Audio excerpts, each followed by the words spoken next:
they teach me since I was like 17 Okay. in Astrid Gaston. So why I was gonna be the chef? So I said no, no, no. They put me in the sushi bar, And then who was the first chef of La Mar? Jose Luis, Okay. Luis, and then after a month he left in the middle of the service, and since that day they said, okay, Diego is a chef. It was meant to be. Have you decided what you're going to get? Oh yeah, definitely we're gonna get one of each. One of each. Got it. Hello everybody, welcome to another episode of One of Each, and this is a podcast where basically I invite friends and in some cases people who are not necessarily very close. This is not the case, to talk about food, about experiences around the table, and about this fascinating industry of food and beverage. And today, I said some days I have friends, some days maybe I have people who I don't know very well. But today I'm super lucky because I have here Diego Oca, who I've known for over 10 years. We have amazing stories together, eating in different parts of the world. I love your restaurant, La Mar, and all the things that you do. So it's a real pleasure and honor to have you here, Diego. Welcome to One of Each. Thank you very much. I'm very happy and congratulations for this new show. Oh, thank you. Thank you. I think you're going to be amazing. I think you're a very interesting person and you know all about, I don't know, restaurants, food. So it's going to be amazing. Congratulations. I hope so. No, thanks for coming here. And there's so many things I want to talk to you that I don't know where to start. So I'm just gonna. Me neither. Yeah, exactly. I'm not prepared. Like. That's actually true because we did a call yesterday. I called Diego yesterday just to tell him like about what we're gonna talk, and you will say like, "Don't tell me anything. Let's natural, do it. right? Yeah, let's make it natural. I want it to be a surprise. So yeah, let's do it that way. I still have sometimes like some notes. I just to make sure I don't forget it. There some of the things that I want to definitely discuss with you. And one of the things, let's start from the beginning. You are from Peru, Yes. from Japanese parents. And My grandparents. Grandparents. Yeah, And yeah. actually, your parents were born in... My mom and my dad were born in Peru. Okay. My grandparents. But you look Japanese, and you have a strong Japanese heritage, which Yes. you bring into what you do. And tell me, how was it growing up in Lima, in a Japanese culture, Japanese family? And I know there's art in your house more than food, but you ended up in the food world, even though we're going to talk about art later. How was that childhood of yours in one of the most exciting food cities in the world? Well, you know, Peru is the third largest migration of Japanese people. First is Brazil, then it's United States, and the third one is Peru. So there's a big population. There's a big community of Japanese people in Peru. No, I'm third generation, but the first immigrants came around 125 years ago. No, so being Japanese in Peru is like Being Latin in Miami. I don't know, like. You know, of course, my Japanese culture is very strong. I didn't went to a Japanese school in Peru. I went to an American school. So my Japanese family is, like, my family is very open. Like, my dad in the 70s went to art school. So to come from a very traditional family and going to Bellas Artes and study art, it wasn't that common, no? Okay. So my family was very open and very, actually my grandparents turned from Buddhist to Catholics. Wow. So they were very open to be in Peru, no? So yes, I'm third generation Japanese, but I wasn't raised that Japanese. I was more so Peruvian. they embrace the local culture and they integrated to the Peruvian society.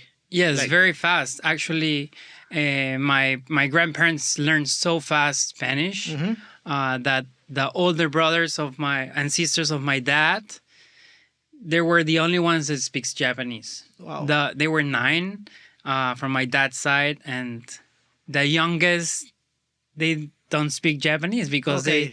they learn so fast Spanish. My grandparents, so They would communicate talk to in their Spanish, sons no? and daughters in Spanish. And also in Peru, I think I realized, like really realized that I was Asian and Japanese when I moved to San Francisco. Wow. Well, of course, there's a strong Asian community there, and you connected to that community. Yes, I guess. in Peru I always felt a Peruvian. I never felt Okay. like different, no? Okay. But I know, and we talked about it before. Like your family, your dad is an artist. Like I think painting Yes, is his like most common artwork. But you went into food from a very early stage. How was that? Like growing up in an art environment, and you're like, no, I'm gonna become a chef. I don't wanna be an artist or anything else. Well, it's very funny because I was very bad in high school. Like, wasn't good grades. So when the time came to choose a career at that time, I graduated high school in 1999. At that time, it wasn't that popular to be a chef, to become or go to school. But they opened an amazing school, like a beautiful school in Peru. So I said, okay, I want to be a chef, no? But how did that that spark started? Well, the spark that I wanted to go to a culinary school is because I was very lazy. I didn't want to go to business school. I just That's go the there, truth, chop like- some onions. Yes, I that's said gonna be like easy. it's 1 year. Like I don't need to go to take a test. But you don't have Eh. like when you talk to chefs, many tell the stories like, oh, I was a kid and I helped my grandma and everything. That wasn't your house, not your case. Like my real story is like I didn't want to go to business school. Okay. And I wanted to do this career that is only 1 year. But of course, not now, but I understand that my dad loves to eat. My mom is an amazing cook, and my grandma is the best cook. No, so she always lived with us, and she was like, in my house there was a menu like weekly. We didn't never repeat protein. Okay. For Mondays, I don't know, lentils. Or beans, Tuesdays fish, Okay. Wednesday chicken. Okay. No? So even though there wasn't like a professional culinary, I don't know, culture in your house, the importance of the table, the meals very were important. there, no? Very important. But from my mom's side, Okay. my grandma bought an Italian restaurant in the north of Peru. Wow. So all her family was in the restaurant business. Okay. They make gelatos. They make like Peruvian food. No, I never went to that restaurant because it was they were very young. But she lived with us all my life. No, so she was making amazing meals. Great. And my dad, his office, his business is in downtown Lima, and he make friends of the guy that Astrid Gaston or Ichiban bought the fish, the shrimp. So in my house there was like big tunas, live scallops, live shrimps, Wow. octopus, all the time. No, every weekend we have Okay. like food delivered to my house like a restaurant. Okay, but you never thought I'm gonna be a chef until like business school seems too hard, so I'm just gonna go. Unfortunately, to my culinary school. story wasn't like, oh yes, instead of playing or watching TV, I clean calamari. No. No, like I was interested to Okay. to learn from my grandma, but Yeah, and we have to say, like, when we look at Peru or Lima specifically today, is this like culinary global hub where amazing restaurants and chefs are like currently number one restaurant of the world is Central from Virgilio, good friend Yeah. of yours and myself. But I lived in Lima for like 6 months for work in, I think, the year like 2000, 2001. And I remember like Astrid Gaston was in small house in Cantuarias. Cantuarias. But he wasn't the Gaston that we know today. It was a very nice French restaurant. but none of, I mean, Virgilio, Micha, No. they were very young. I mean, you went to like Brujas de Cachiche or La Gloria, La Gloria, Rafael. Costa Verde. Costa Verde. Those were the restaurants where we used to go. And now, fast forward 20 something years, it's amazing how Actually, the city has evolved. I stashed in Astrid Gaston. That was my first like experience in a restaurant. Okay, and let's go there because I think I've heard pieces and parts of that story. Uh-huh. But how did you end up working for Gaston Acurio, which in Peru and in Latin America is probably one of the most important culinary figures, especially. I mean, at that time he was like the person. Like, if you wanted to go get into food, he was the guy to work for. How did you end up working for Gaston with probably not much experience, just out of culinary school? Yeah, well, then when I was almost graduating culinary school, How old were you? 17. Okay. It was the opposite of high school, no? I was like really good. Like, it was like so easy for me to cook, to learn, to execute everything in the school, no? So I had the opportunity. I was like top 3. Okay. And the university have open slots on some restaurants, and Astrid Gaston had one. The number 1 of the class chose Astrid Gaston. Do you remember who's that person? Are you still in touch Amora with? Carvajal or Sandra Stein, yeah. Really? Are you still in touch with them? Yeah, Amora, I think she's in the she works for the Congress or something Okay. like that. She's not in the tourism restaurant. board. She was Okay. like that. Okay. And so I couldn't go to Astrid Gaston, but the university at that time gave you like weekend jobs. So I was in a supermarket in Wong. Okay. So with my friend, and we were like cooking some hydroponic vegetables and give it to the customers. And I saw Gaston. No, I went to Astrid Gaston with my parents before, so I said I want to work here or stash. So when I saw him, I said like, I'm very shy, and it was very hard for me to like approach him. But my friend pushed me like, no, you should go, you should go. So I was looking for him in the hallways of the supermarket, and then I said, okay, I'm gonna ask. And I said, hi, you're Gaston. I'm Diego. I work to a culinary school. So he asked me a lot of questions, and not a lot, but he is, oh, how do you do when you graduate, blah, blah. And it was a Sunday. And he said, like, come anytime you want. So I went Monday, 9 a.m. I went to the restaurant. I asked for him. I got an interview. And then next week I was in. Wow. No? And you started as a stagiaire or like a full a stagiaire. time? Yeah. And what was your first job, like your first task at Astrid Gaston? Do you remember? What, like, were you in a specific area of the kitchen? Well, I was like jumping around, but at the beginning, of course, my first like seeing a restaurant, it's very funny because people choose to work or to be a chef without being in the restaurants usually, no, because you don't know the environment, nothing, no. So they put you to clean shrimps. I remember I have to cut a lot of concasse tomatoes, no, peeled tomatoes, and then squared, no. I stayed there 4 months. Yeah, 4 months. And it was amazing. I rotate all the areas.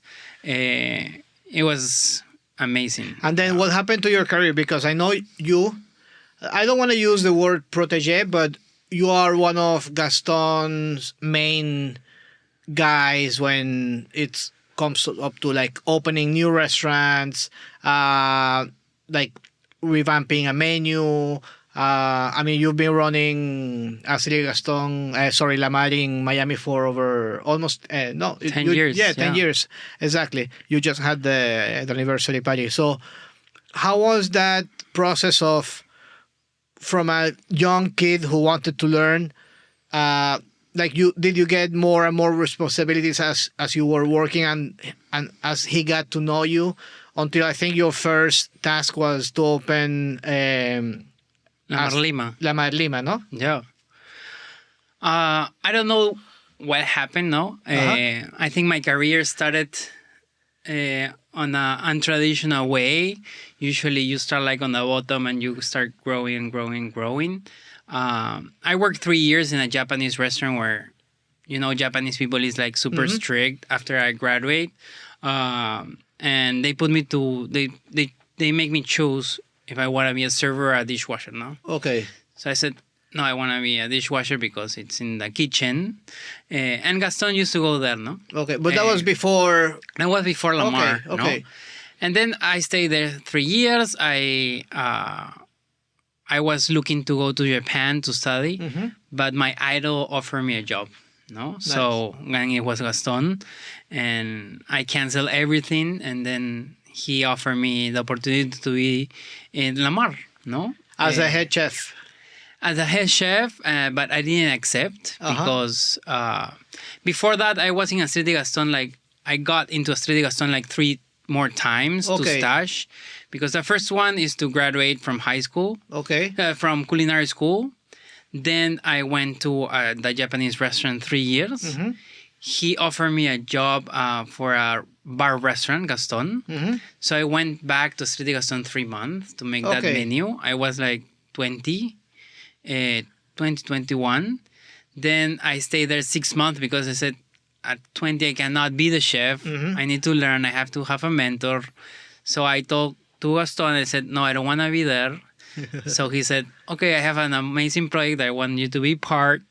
And it's called Lamar. So before that, come back to Astrid Gaston. So I stayed there 3 months. And then we opened Lamar Lima, no? And they offered me to be the chef. I said, no, I just quit the other place because I don't want to be the chef. I'm still young. I need to be a mentor.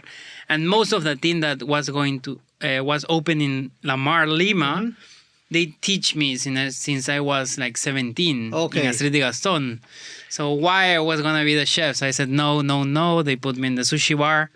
And then, who was the first chef of Lamar? Jose Luis. And then after a month, he left in the middle of the service. And since that day, they said, okay, Diego is a chef. It was meant to be. It was meant to be. But in Peru, you have a lot of support, no? You have Gaston there. You have the managers. It's not like coming to another city. Pepe was already there. He's a character. He's great. Pepe is the master, Pepe Carpena. And in Peru, you have a lot of support, no? So I was like confident. Yeah, and for me, Lamar in Lima has become like this restaurant who creates amazing chefs like Anthony, Gustavo, and that list better. Victoriano, Jesus. So it's like I don't know, the Academy of the Manchester United or something like that. It's amazing. And I say Academy of Manchester United because I just listened to David Beckham's podcast at Smartless, and so that memory is still fresh.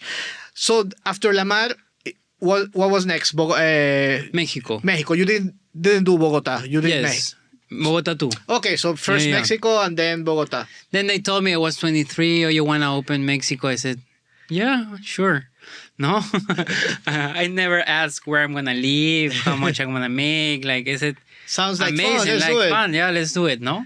So I stayed as there. Far as I don't need to go to business school, I'm fine. Yeah. So I stayed there 5 years in Mexico City. And you opened, was it Lamar or Lamar? Lamar. You opened Lamar in... We opened 3 Lamars. Wow. So you did, 5 years, we say 5 years like nothing, but it's a lot. It's a lot.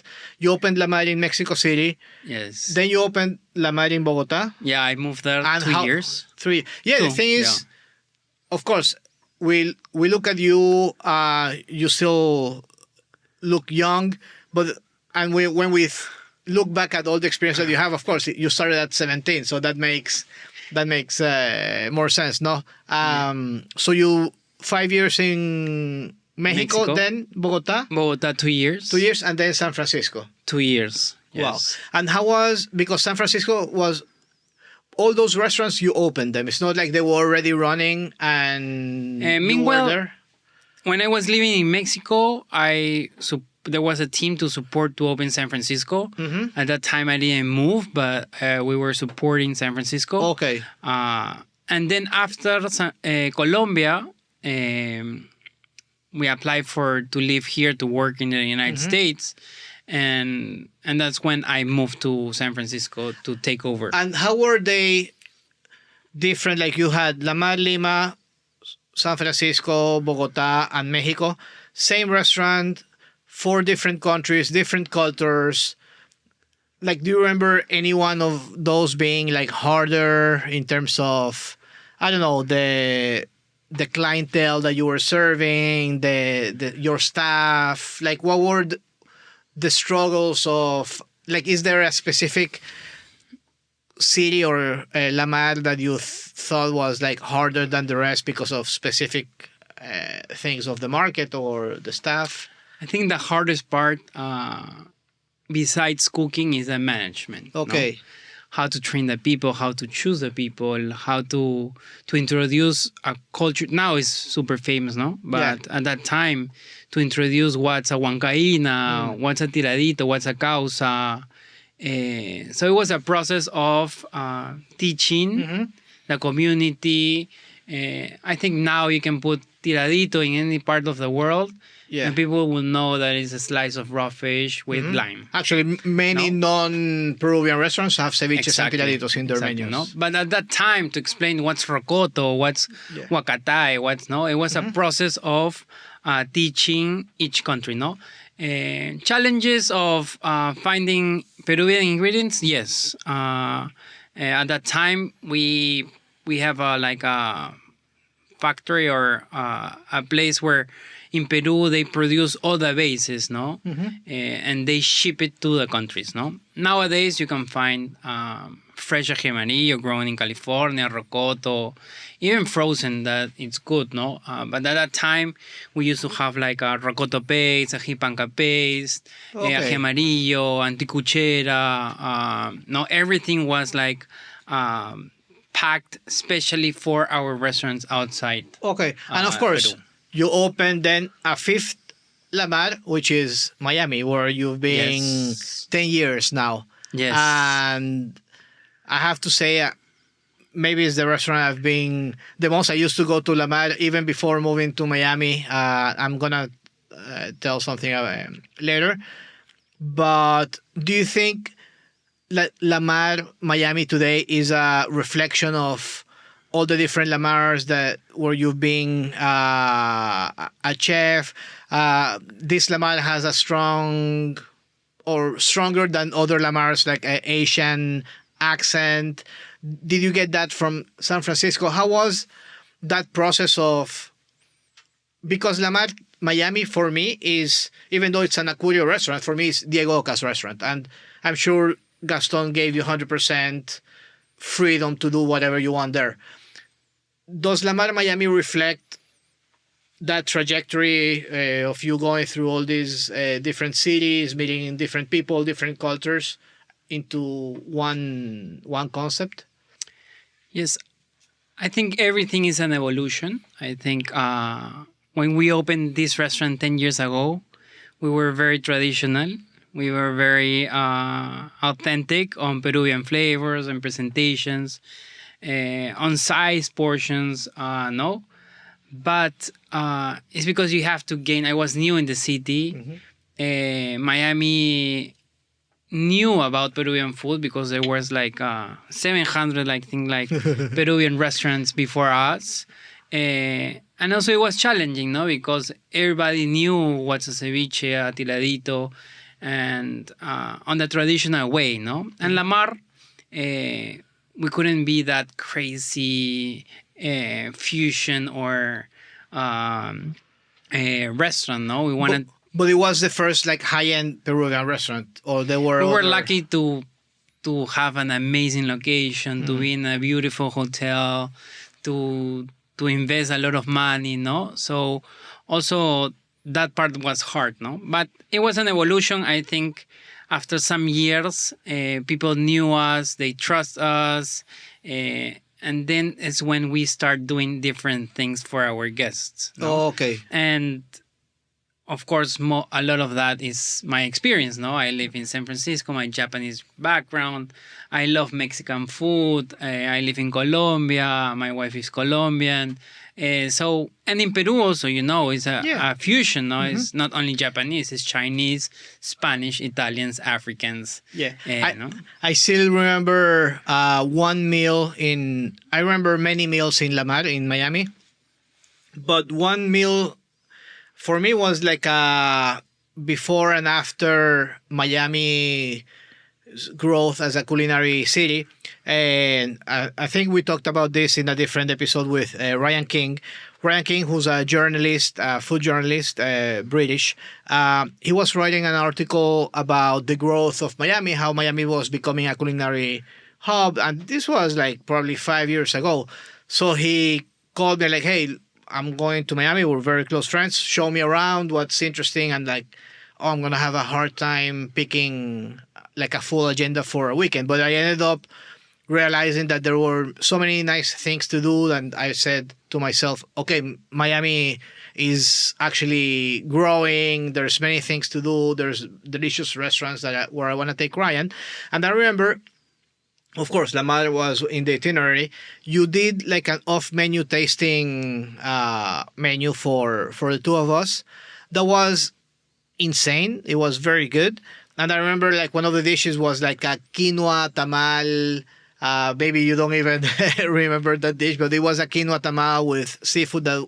It was mind-blowing. And now that you mention it, is quinoa, of course, is very Peruvian. The tamal is Mexican, but then the flavors were Asian. And that dish, I think it encompasses what you're telling me about bringing your heritage and your experiences into what La Madre is today. Oh, yes. And I think that's the beauty of cooking, no? To have fun, to mix, to not to be scared, to stick to something like so specific, no? I like to do what I like to eat. Okay. And that's how La Mar is, no?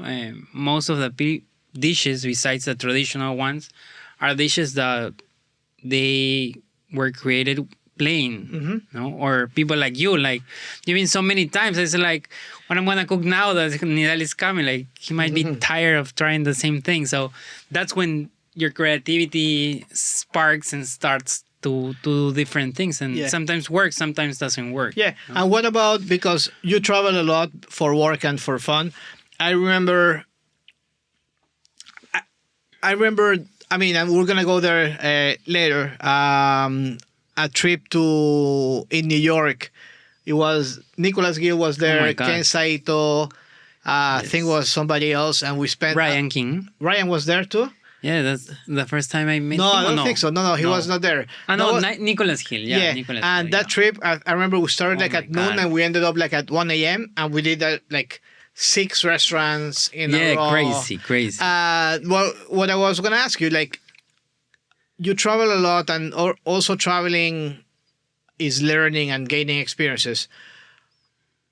When you travel, like, do you also bring those experiences, those flavors, those ideas into your kitchen, or? For sure. Yeah, I think traveling and eating and having those experiences is the best school. No, I think if young people ask me, oh, where should I you should travel. You should travel, you should eat, you should because that's where you get the inspiration. No, everything is invented. No, now you have to put your own touch, your style, and try to be unique. No, but travels are the most it's the best. No, I just went to Japan and Korea, and it's like, wow, it's like amazing. Can't agree more. And I see yourself also. When I talked about New York, I met in that trip Ken Saito, who ended up Now he's a great friend, and we founded together Glutonomy, my current agency.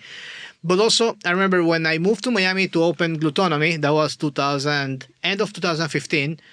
Even though I've been coming to Miami and everything, I always came as a tourist with friends. So, and the Venezuelan diaspora wasn't as big as it is today. So yeah, I had some friends from Venezuela and so on, but I was like zero connected to the food world. And I came here to open Glutonomy. And I've been to La Mar like 3 times before 2015 when I moved to Miami. And you were one of the few people, if not the only person. I think I also met Javier before, but you were like my only connection in the food world in Miami. And I remember you invited me like to those getting-togethers like a proof or Fuck Yeah, introduced me to so many people that are very close friends today, like, I don't know, Eric, Nando, Val. So publicly, I want to thank you for opening the doors and of the culinary world in Miami, which was a very nascent scene at the time. But you see now, fast forward almost like 9 years or so, and those were, I think, the seeds of what's going on today in Miami. And yes, we have received many openings from like New York restaurants, like major food groups and so on. But the people who are like the local guys who are doing amazing things today, I mean, they go back to those days, no? Yes, I think I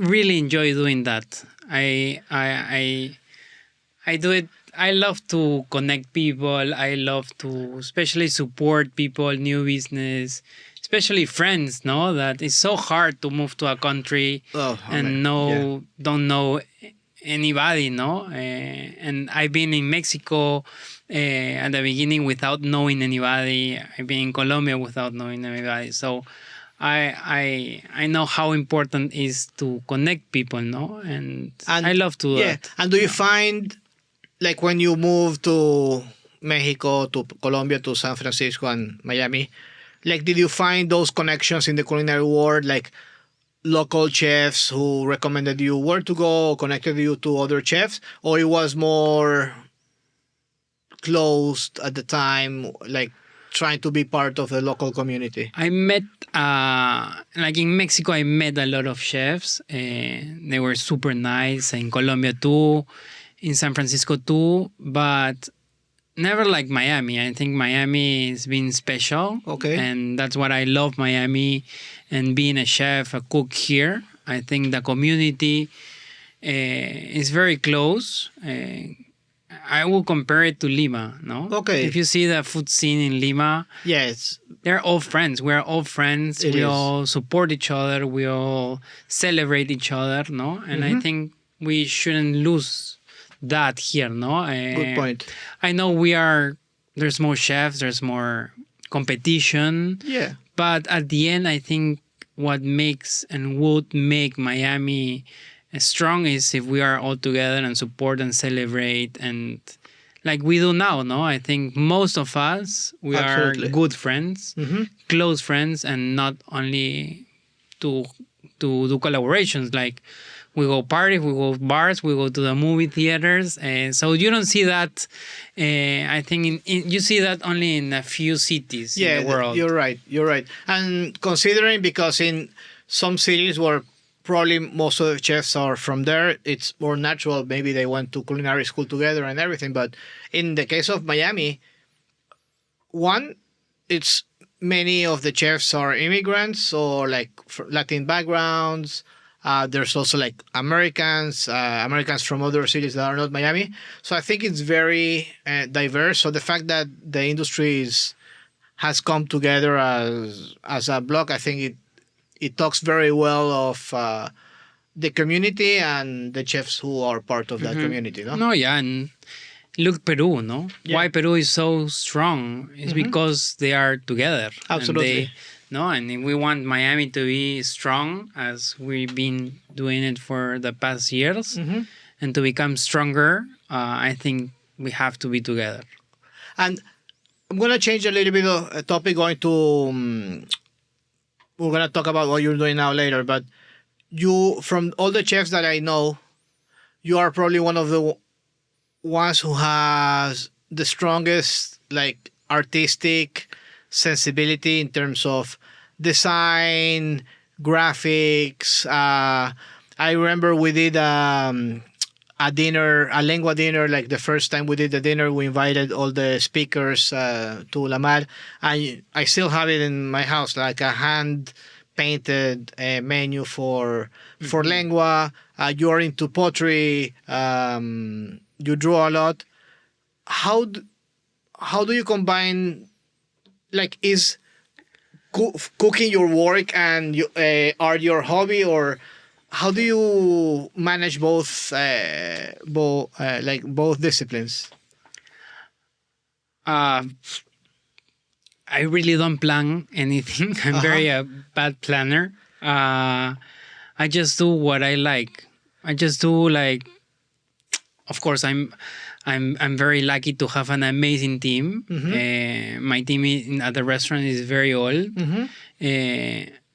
And I think that's why I can do all the things that I do, because I have people that supports me and takes care of the restaurant and the back of the house, front of the house. My sous chef's been 10 years with me. My butcher's 10 years. The manager's 10 years. 70% of the servers 10 years. So I think all those pieces makes and it's a support for me to do other things, no? We've been 10 years and at the restaurant, and you have to evolve, no? You have to be on top. There's like... And not to get bored doing 10 years the same thing, I guess. Exactly, no? I try and I really motivate myself a lot on painting or doing pottery, no? And we're going to talk about this new project that I'm doing. But yeah, I don't plan like, okay, today I do pottery, tomorrow I cook, no, it's just, that's why I like to be a chef, you know, because we have the opportunity to be a little bit in pastry, a little bit in the front of the house, a little bit creating, a little bit cooking, a little bit, no? I think that's what I love, to be a chef, no? Nice. And I love my work. Yeah, and talking about doing many things, being multidisciplinary and everything. And a dad. That's what I was going to say. You have 2 little kids, beautiful kids. How they are so active. I love seeing them. How do you balance that with your work? I know you're doing, like, I think we talked the other day, like at 11 p.m. and you were at the pottery studio. How do you manage being a full-time dad, a full-time husband, 2 very active kids, with being a chef, traveling, learning, doing art? Like, how challenging is it? And of course, I bet Nicole gives you a lot of support there and all your family around you. But how have you managed being so active, having so many things going on? That's why being a full-time dad. I was going to say that. Yeah, I think it goes back to the teamwork. No, my wife Nicole is my best supporter, and is a teamwork. No, she supports me. Of course, a lot of sacrifice. No, she have her own career also, and she's very successful. But yeah, I wake up very early, 6:30, to spend time with them. You know, chef schedules are very. That's the opposite, no? We work more at nights. Which is probably good for you, because they go to bed and then you go to work. Yeah, I think it's a good combination. We're lucky that she works in the morning. So I spend time with my kids. I take them to the school. I make the lunchbox. I change them. Oh my God, I imagine they're probably the envy of every kid in the school, having their lunchbox made by Diego Oca. No, yeah. We used to make beautiful lunch boxes. What do you put in those lunch boxes? Like in my house, we never buy. My kids eat everything. Like, okay. bean sprouts, broccoli. Actually, Maggie, my oldest, love to eat raw fish, caviar, oysters, uni. But yeah, we never buy like French fries in my house, Okay. chicken nuggets, pizza. But I know it's hard. If you, my work is cooking, so I cook so fast at home. Like I can do things very fast, very Okay. quickly. So that's why my kids it's healthier, no? But I understand for other parents that doesn't have the skills of cooking. Sometimes you have to buy prep things, no? Yes. But I try to be as much. They are the most important for me, and then is my career. Okay. And I've seen some videos of Maki sometimes like helping you in the kitchen or cooking. How, like, what if, imagine when he's 17, he tells you, Dad, I don't want to go to business school. I wanna have like an easy career. I want to become a chef. What would you tell him? Oh my God. First of all, he will go to a restaurant for 2 months. Uh-huh. And then if he likes it, yeah. Okay. No? I think it's important to, because I was lucky, no? Because I said, I want to be a chef. Or most people, it's like, oh, I want to be a chef. I want to cook, no? But we've never been inside a restaurant. Yeah. And also, How do you know? Like, it's like I ask people that is, my friends, like at the beginning, say, like, oh, I want to go to law school. Like, how do you know you like laws? Like, Yeah. Have you been a lawyer before? Like, yeah. how people know that they want to be, no?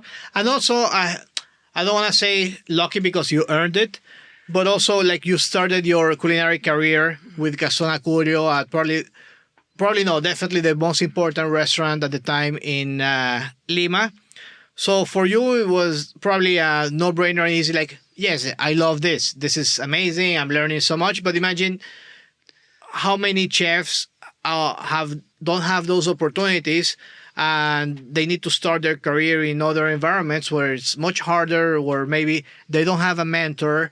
They have to endure like harder work, longer hours, and that can be like a real test of, okay, do you really like this? Do you really want to spend the rest of your life as a line cook or as a chef? So it's No, it's a real test. yeah. No? And now I'm speaking because right now, after 20 something years working, I'm sure that I'm not going to change career.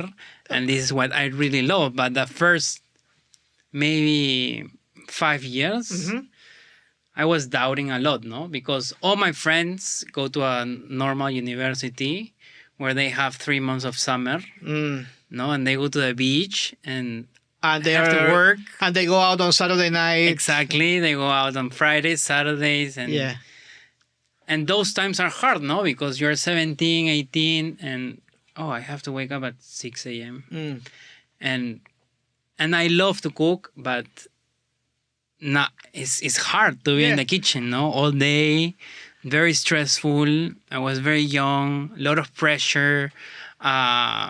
So at the beginning, sometimes I was like, I don't want to do this, no? Oh, maybe I'm not good, no? Because mistakes makes you doubt. And said like, should I do this? Like, And has it happened to you? Because now, of course, you've made a name of yourself. You have a successful career. Has it happened to you? Have you been in a supermarket aisle and a young kid comes to you? Hey, I'm in culinary school. I wanna work for you. Or do young chefs or culinary students approach you to meet you, to asking you to work at your restaurants? Yes. I think it's beautiful that now it's happening, no, to me. Yes, a lot of people is interested on what we do, on what I'm cooking, or what's my next plan, and especially now that with social media and it's so easy, no. Before you have to, I don't know, write a letter or just approach them in the supermarket. Exactly. So everybody who's in culinary school, if you see Diego Oca around, approach him, ask him for a job. He owns it. No, yes. And how Now that you talked before, like how important was for you when you go to those restaurants to have mentorship and learn.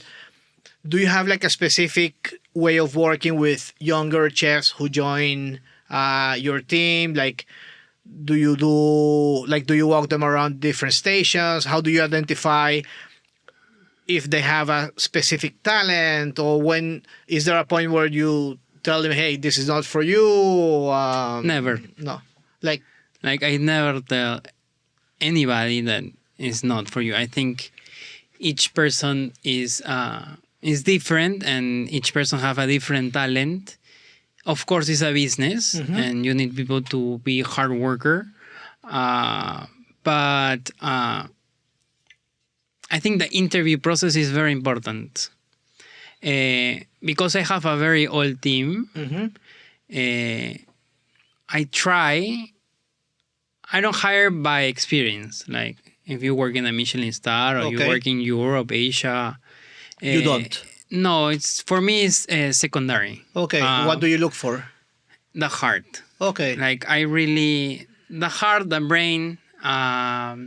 but basic skills, of course. Like you don't want them to The only give question. me onion brunoise, and they don't know what's brunoise. I don't care. No. No, Okay, I just like the only culinary question I ask in an interview is from 1 to 5. What's your knife skill? Okay. And then I'll teach them because I'm not gonna hire a Peruvian that maybe it's an amazing cook and maybe they make an amazing ceviche, but we want that person to make our ceviche. No? Interesting. I think you can teach. No, you can teach anybody how to cook a brunoise, julienne. Yeah. I don't care if they make a bechamel or not, but you cannot teach somebody to be a good person. That's very So, interesting. Very interesting. That's why I think people likes to work with us, Nice. because the environment in the kitchen, in the restaurant, is like very healthy. That's interesting. At the end of the day, it needs to be like a family. You spend so many hours together in the same space. I love watching all my team being like family. Like, Nice. They go out for brunch, they go out to the beach, they go out to party, they go out to Great. no, and that's beautiful. Yeah. No, You reminded me when I was out of grad school, University of Delaware. My first job was at Ernst & Young, and during the interview, the person who was interviewing me said, like, we're looking for the best athletes, and then we teach them how to play our game. So it's similar to what you Yes. mentioned. Like you want like some specific skills that are not easy. Like nobody can become you're a good person or you're not. No, you can learn how to be Exactly. a better person every day, but you can learn how to cut, but learning how to be a good person takes more time. yes, or sometimes Never. you never learn. Now, tell me, we're going to talk about what you're doing now. I know you're working on an amazing project that combines two of your passions, cooking, of course, and pottery, no? Yes. You're working on a new tasting menu at La Mar, but you're not Yes. only doing the food, but you're actually doing the plates where the food is going to be served. No? Yes. Tell me a little bit more about it. Well, I've been doing art that disappears in minutes, no? Interesting. But now I want to do some art in minutes that will stay for years, no? And it's the pottery. Oh, nice. No? Things that I can build. Interesting. And they will stay, no? Forever. And are you like designing, because you have a tasting menu? We talked about it. We have some ideas. Yes. Are you doing the plate specific to that, to a dish, like a plate for the ceviche, a plate for a tiradito, a plate for a causa? Exactly. Well, we turned 10 years, and this is gonna be the last year, as you may know. Yes. Mandarin Oriental will be renovated. Yes. And we'll be moving to another space. And it's a kind of celebration, no? It's we don't want to turn La Mar into a fine dining. We don't want to be like or super elegant. No, that's why we're Yeah, doing a it's a tasting fun menu. No, restaurant. we're doing a tasting menu to have fun, to celebrate, to do something new, especially, and it's mixing two things that I love. No, pottery. So usually when we cook, we create a dish and then we go out and look for a beautiful dish or pottery or Uh-huh. no. But I wanted to start it the opposite way. No, Okay. I wanted to create the plate, the food, and then design and build with my own hands a plate. So for you that. you think of the food, and then you create a plate that serves that food better, or that I don't know. Yeah. That's like the perfect stage or canvas The for perfect that. stage. And how do you like? What's the thought process behind that? Like, do you think of how the food is gonna be eaten, the Yes. ingredients, the components? Yeah. How is that process? Yeah, the process is like how you're gonna eat, how you're gonna experience in the table, Okay. how it's gonna look on the table. No, because Okay. we want a different experience. We want something that you will be surprised. Okay. Visually, in your mouth, taste, smell, experience. So yes, the process is that the beautiful part and the main part is that I will do the 400 pieces myself. Wow. Yeah. That's I- impressive. But people will keep one spoon, no? They're gonna walk out of the restaurant. Maybe we don't know yet. Yeah. At least I will. Yes.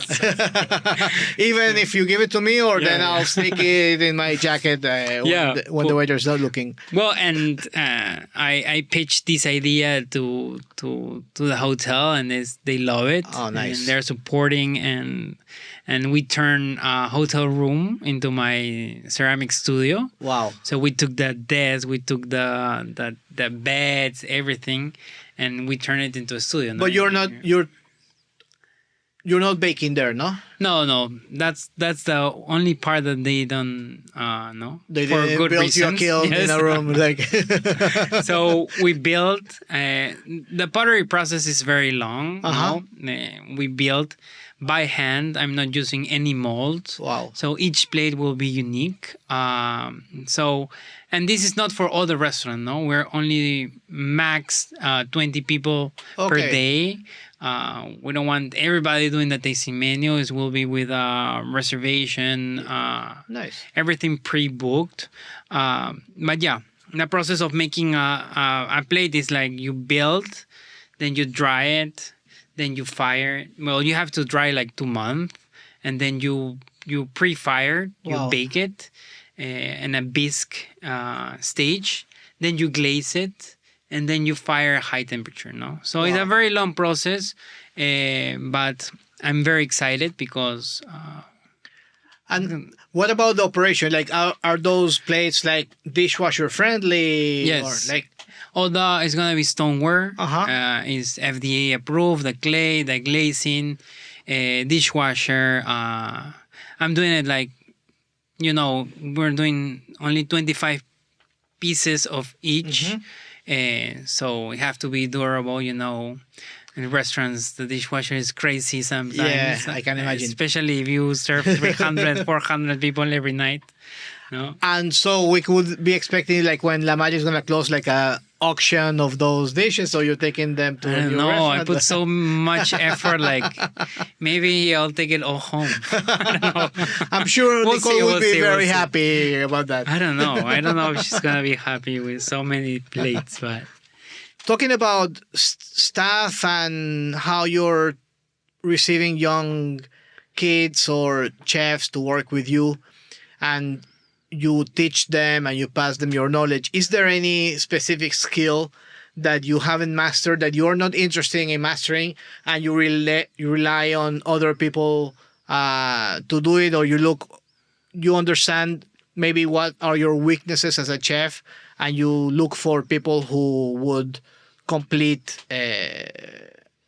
that and make the restaurant better? Is there any specific skill or things that you don't love to do that you look for somebody else to do or learn from them even?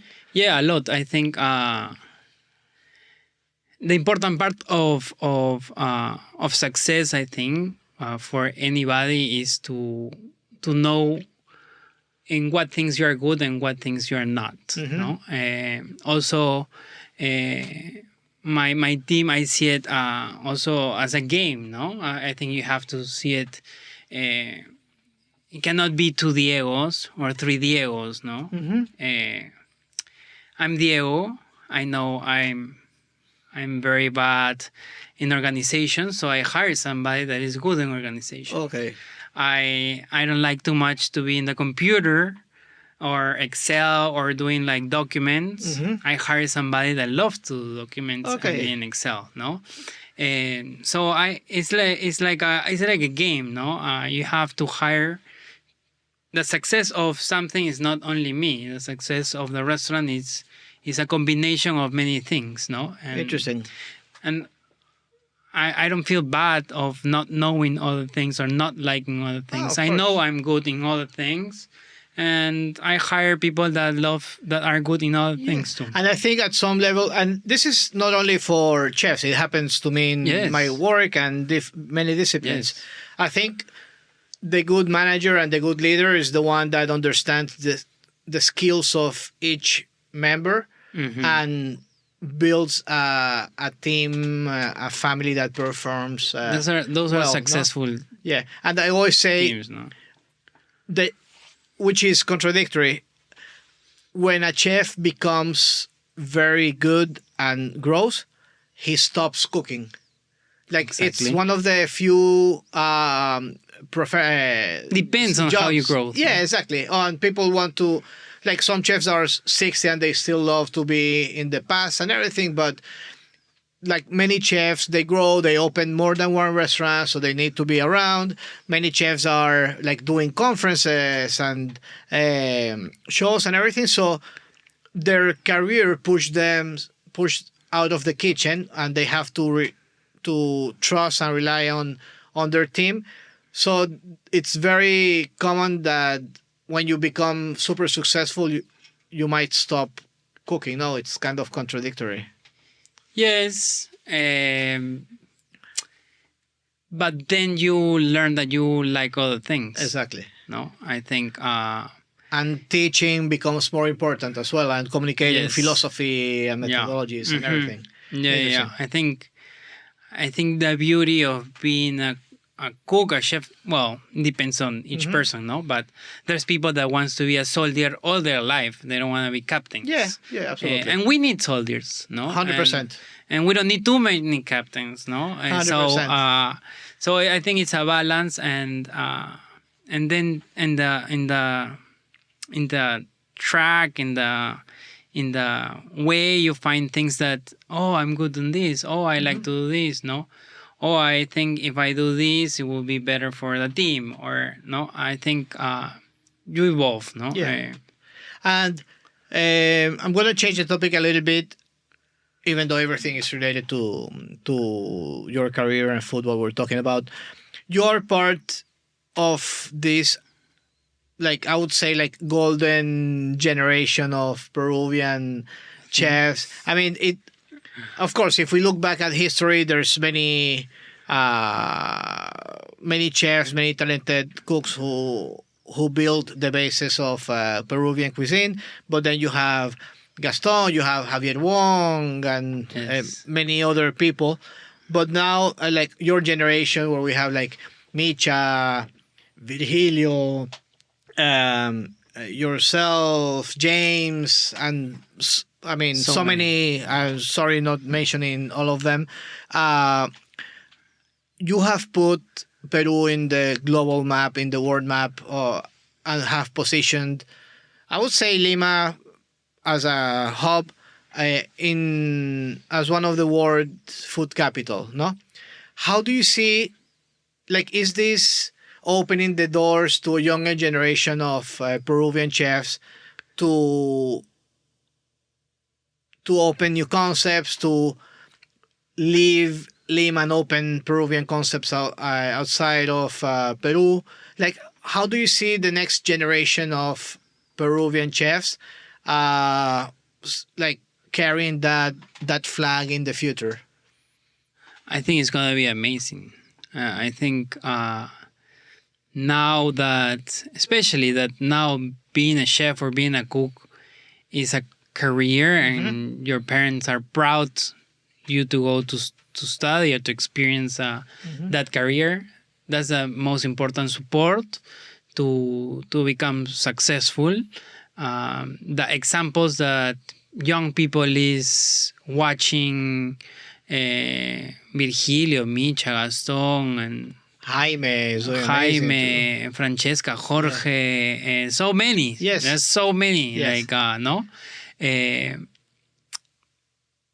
Being able to live the success of a country through the food, I think they're going to be even better, like amazing. No, they have all these tools, all these opportunities to travel, to stash in the best restaurants in the world. Imagine when they come back. Yeah, Like, I can't wait to experience Like, wow, and it's enjoy gonna that be- bright future, no? without losing the tradition, no, because Of we course. can't. And I think every young cook knows that. I think besides, like before, I think there was a time where everybody wants to do like modern.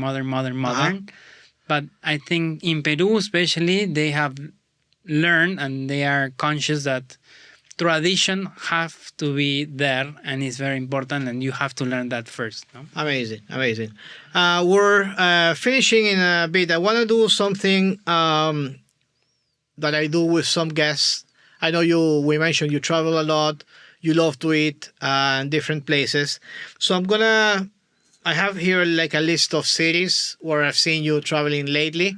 And the name of this podcast is called One of Each, inspired by the fact that like, when you go to a restaurant, you're a big group and you just order like one of each, like the whole menu. I know you've done that that's like Gaston's common practice when he goes out to eat. So I'm going to tell you or mention to you some cities and tell me one or more than one restaurant where you feel excited about eating. This is live and, well, not live, we're recording it, but I'm asking you out of the blue. So if somebody is left out, don't feel bad. This is like super Oh my God. fat question. So don't feel pressured and don't name me 65 restaurants in those cities. I'm not asking you which are the best. What's like a restaurant you love to go like fast, easy in those cities? So I'm going to start, let's say, with Lima, which is your hometown. Wow, Lima, love Mérito. Mérito is amazing. Like, especially the visual part. No, especially. The food is delicious. Yeah. But the plus of the design, the colors, the shapes, Juan Luis is the great. chairs, the walls, the lamps, I think I love those details. He's Like, great, and I have to say, as a and he's Venezuelan, Venezuelan. I'm super proud. He's Venezuelan. Yes. He's been many places, but he worked with Virgilios talking about mentorship and learning. He's doing amazing things. San Francisco. San Francisco. When I go to San Francisco, I live there, and I think one thing that I enjoy eating is dim sums. Like, I think I'm going there next week, so I'll be happy to get any recommendations from you. I think City View, also the Chinese restaurants there are amazing. RNG Lounge. I think San Francisco is a city was the biggest and the first Chinatown. So I think besides the amazing restaurants that are there, we live in Miami and we have a lack Oh yeah, of I miss Chinese that. restaurants. I mean, So- Asian in general. Asian in general. Yeah. So when I go to San Francisco, it's like, yeah, dim sums Nice. for sure. New York. New York, well, also a big Chinese, and we have a beautiful experience. We went to Flushing, Oh, and Cheli. Cheli is a Chinese restaurant that I have never eat like that and seen a Chinese restaurant like that. Wow. Like it's so elegant. How do you spell Cheli for people who are... Cheli. It's Okay. in Flushing. Okay, It's nice. it's a wow. It's not like a traditional Chinese. It's like I don't know how to explain it, but you have to go. I'll go. Yeah. Miami? Oh, Miami. You know, Miami is, for me right now, is more a family oriented. Okay, interesting. No, because with Yeah, two you kids. wanna go where to your go- kids can have fun and it's easy for you. Yes. The easiest for families and that we enjoy lately is to go to Motec. Okay. No? I think it's Delicious. food. For kids is great, so we can eat in peace. No, They have a place where like kids can... they can run. Nice. Sorry for Motec, but yes. Interesting. And you went... actually, I think we missed each other for like a week or so. Last year you were in Tokyo. What do you remember from Tokyo? I know... I'm going to steal that one from you. Tempura Kondo, which I think we went a week apart. Was amazing. Yes. Tempura Kondo, but Narisawa. Narisawa is amazing. Yeah, Narisawa Has to be. is- Yeah. Has to be. Overall, Yes. I go to the same thing, no? Design, the plates, the color, the lighting, the uniforms, And even for like- them, one interesting thing about Narisawa is like dinner service is at 5:30, so they want the staff to be out at home or whenever they Amazing. want to go at 9 p.m. 9 p.m. Everybody's out. Yeah, that was amazing. And it's like a clock, like yeah, 9 o'clock you're out. yeah, that was amazing. And I can't imagine the embarrassment if I didn't do it. I had the reservation a long time ago, and I spoke to Leo, and we were traveling all over Tokyo, all over Japan. So I arrived to Tokyo that same morning where we had the reservation. I thought, I'll go there like at 8 or something. And at noon, I let me just in case go over the emails to see, make sure the reservation is not like at 7:30 or 8:30. And I look at the email and it says 5:30. I'm like, so we made everything that we had to do and we were there at 5:30. I can't imagine how embarrassing it would be like if I showed up there like at 8 or something. No, they will tell you thank you. Yeah, no, of course. See you next year. Yes. Let's go to Europe. Tell me about Madrid and Valencia. Madrid diverso, I think. Diverso. Same, no? Yeah. Food, design, the drawings, the menu, the detail, the sommelier, the wines. It's the full experience. It's a full experience, Nice. no? I'm choosing these things because And it will be in my mind Okay. for a long time. And Valencia, we were together in Valencia last year for 50 Best as well. Ricard Camarena, no? I think Ike da Costa. That was delicious. eh, Were we together at the market with Ricard Camarena? Yes. That was delicious. Yes, like a delicious. little The bar, counter, no? like little bar in the market. That was delicious. Yeah. And your wife is from Cali, so I guess you've been going lately to Cali and Bogota. Look, in Cali, you have to eat in La Alameda, in the market. It's so good. A restaurant, Ringlete, I love. It's traditional. Domingo de Vereda. Domingo de Vereda. Okay. Yeah, that's the last one I went. Okay. Beautiful, like modern, local ingredients, relaxed space, good for kids. No? Okay. Yeah, Domingo de Vereda. Nice. And Bogota? Bogota, I lived there 2 years ago. I haven't been back for a long time.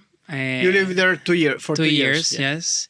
I'm gonna tell you a restaurant that I used to go like Okay. because I walk from my house and it was the restaurant that I've been more times in Bogota is Abastos for my arepa de huevo and no. Yeah, I will say that. Yeah. Now I think there's many amazing restaurants that I want to go. But yeah, I would say Abastos at that Okay. time was my And you're favorite. going often to Lima, no? Often to Lima. Yeah, well- Yeah, now I go once a year, twice. Okay. If there's a wedding or birthday or party. Do you have any specific place like from childhood that you like there? In Peru? Uh-huh. My God. You know, my parents love to try new restaurants every time. Yeah. But you mentioned, I mean, we talked about Mexico, which is amazing, but is there a place where, I don't know, like your parents used to take you? I know, like, there's a Buena Chinatown Muerte. there. La Buena Muerte. La Buena Muerte is a Nikkei restaurant. Okay. Actually, that's one of the original restaurants where my dad used to go when he studied in the 70s Bellas Artes. Okay. And it's like a traditional Japanese Peruvian cevicheria. Oh, nice. You know, in Peru, the origin of these tiraditos and those things comes from the seafood places of Japanese families, no? Nice. There's you have Sato, no, that he was a traditional like high end, but there's many like Gotani, La Buena Muerte, those places where it's a cevicheria, but with Japanese influence. Wow. And that's what gotta I try love to those. do, and that's what I do, no? Yeah. Interesting. We're almost done here. Just to close, Diego, what's next for you? What's in your near future? What are your plans for? Like, yeah, if I ask you, what's next for Diego Oca? I don't know. You don't know. I don't know. No, I really don't know. Well, we're gonna open the new Lamar. Can you give a sneak peek or any information or not yet? We don't know yet. Not yet. Yeah, Okay, not we'll yet. be Yeah, very attentive to that. I'm sure that's gonna be a It's gonna be challenge, but yes. But what's my plans? I think right now I make short plans. okay, that's interesting. I don't make like So I'm not gonna ask you where do you see yourself in 10 years or no, like I don't even know next year. yeah. Right? we know what we're doing next week, which is Yes, amazing. yes. That's nice. Party. Yes, exactly. Yes. Great food, good friends. Bueno, Diego, it has been a real pleasure to have you. Thanks again for taking the time off. I know you're like we talked about how busy you are and taking your time to be here. Oh, It's great to learn more about you and share that story with everybody else. And thank you everybody for joining us another episode of No, One of Each. Thank you for And- inviting me. No, Like, it's my pleasure, and yeah, I think it's the first time we talk like serious, right? yeah, exactly. Like- It's definitely is the first time we spend over an hour Yeah. just talking about mainly your story, your experience. I need to make you an interview to you now. Okay, let's do that next. Bueno, thanks a lot, Diego. Thank you. Bye.